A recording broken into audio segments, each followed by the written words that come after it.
자, 오늘 창세기 47장의 말씀은요, 하나님의 종들의 바른 자세 하는 제목을 줄 수가 있을 것입니다.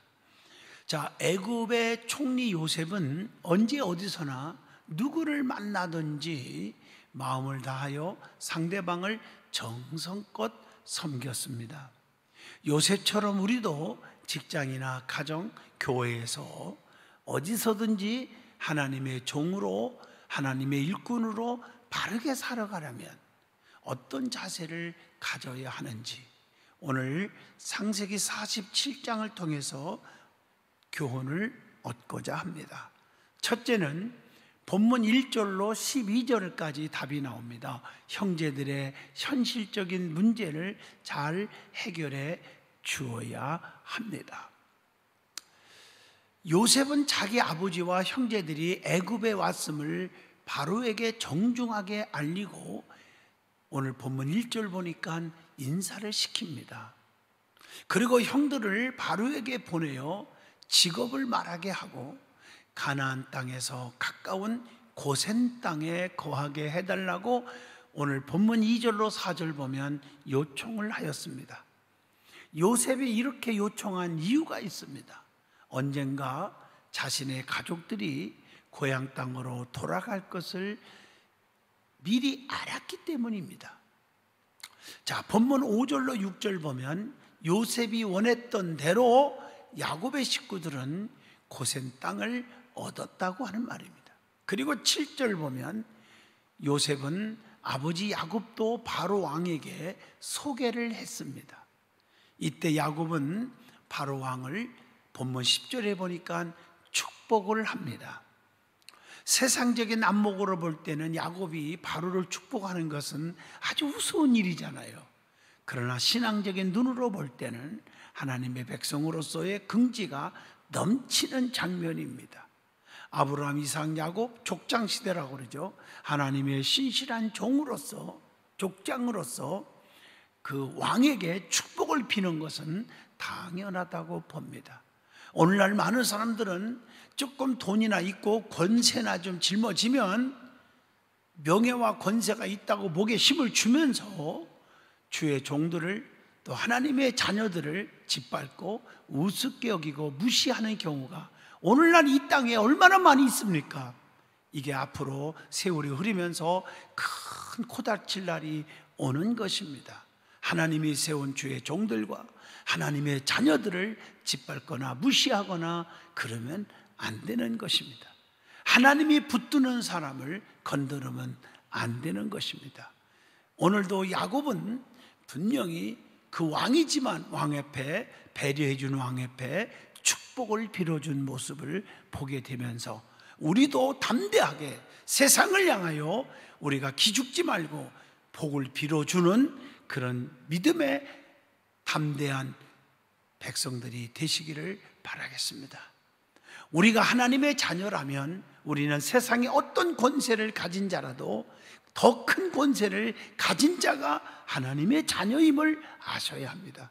마태복음 28장 18절로 20절 보면 하늘과 땅의 모든 권세를 내게 주셨으니 그러므로 너희는 가서 모든 족속, 민족을 제자로 삼아서 아버지와 아들과 성령의 이름으로 세례를 베풀고 내가 너희에게 분부한 모든 것을 가르쳐 지키게 하라. 그러면서 볼지어다 내가 세상 끝날까지 너희와 항상 함께 있으리라 하시니라. 주님의 말씀을 새겨야 합니다.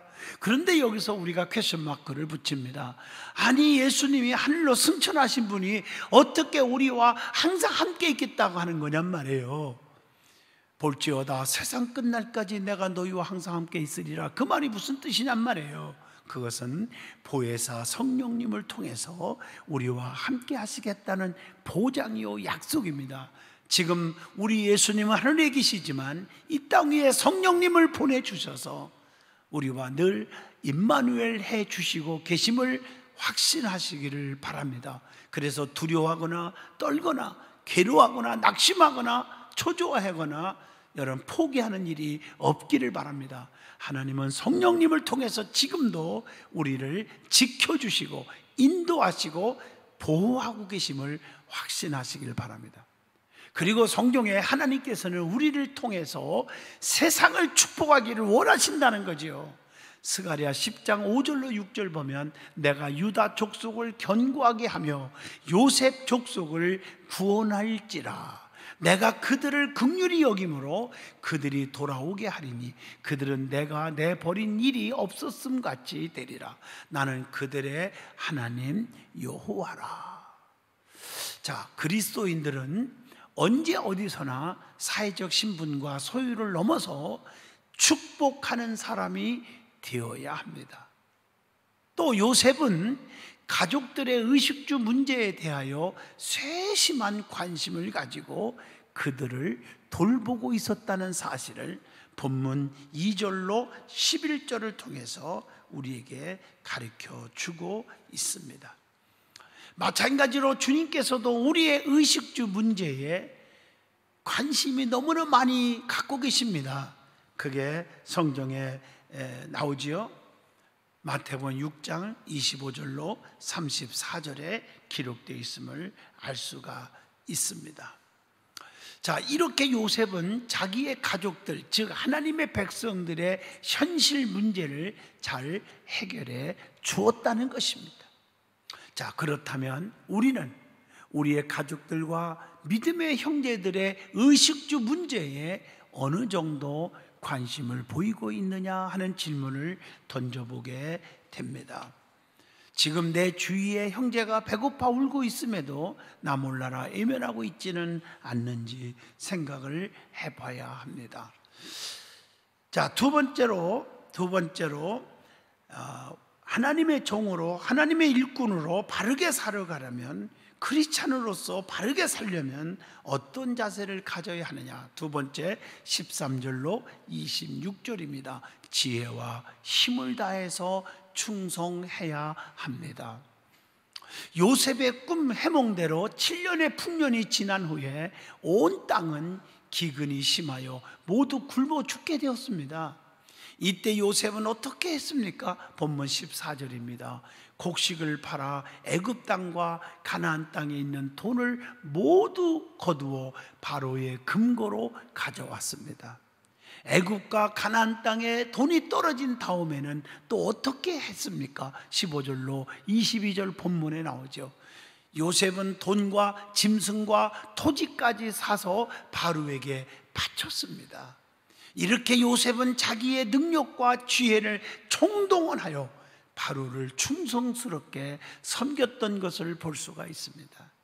일단 요셉은 일을 맡으면 적당히 하지 않고 최선을 다했다는 거 우리가 본받아야 합니다. 사랑하는 성도 여러분, 우리는 아무리 힘들어도 하나님으로부터 받은 사명, 즉 직분은 여러분 힘들어도 끝까지 최선을 다해서 감당하는 자가 되어야 한다는 것입니다. 자, 민주주의의 시대에 사는 우리로서는 요셉의 행위가 잘못된 것처럼 보입니다.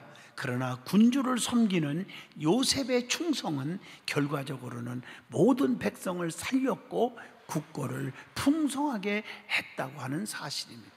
우리가 하나님의 자녀라면 하나님을 기쁘시게 하기 위하여 모든 충성을 다 하여야 되지 않겠습니까? 요한계시록 2장 10절을 보시면 환난이 엄청나게 일어날 것인데 그 환난 가운데서도 뭘 하겠습니까? 내가 죽도록 충성하라. 그리하면 내가 생명의 관을 내게 주리라 라고 말씀합니다. 무슨 일을 맡든지 온 마음을 다해서 지혜와 힘을 다하여야 한다는 것입니다. 누가복음 16장 10절 보면요, 지극히 작은 것에 충성된 자는 큰 일에도 충성되고 지극히 작은 일에 불의한 자는 큰 것에도 불의하니라. 저도 이렇게 목회를 하면서 무슨 일을 이렇게 살아가는 성도들에게 일을 맡겨보면요, 정말 지극히 적은 일도 우습게 여기지 않고 가볍게 여기지 않고 최선을 다해서 열심히 하여 열매를 맺는 사람들을 보면 엄청난 큰 일을 맡겨도 잘 감당하는 모습을 보게 됩니다. 예수님께서도 하나님께 죽도록 충성했어요. 빌립보 2장 6절로 7절 보세요. 그는 근본 하나님의 본체시나 하나님과 동등됨을 취할 것으로 여기지 아니하시고 오히려 자기를 비워 종의 형체를 가지사 사람들과 같이 되셨고, 이렇게 말씀했잖아요. 우리는 일을 맡으면 매사에 적당히 하지는 않는지 반성을 하게 합니다.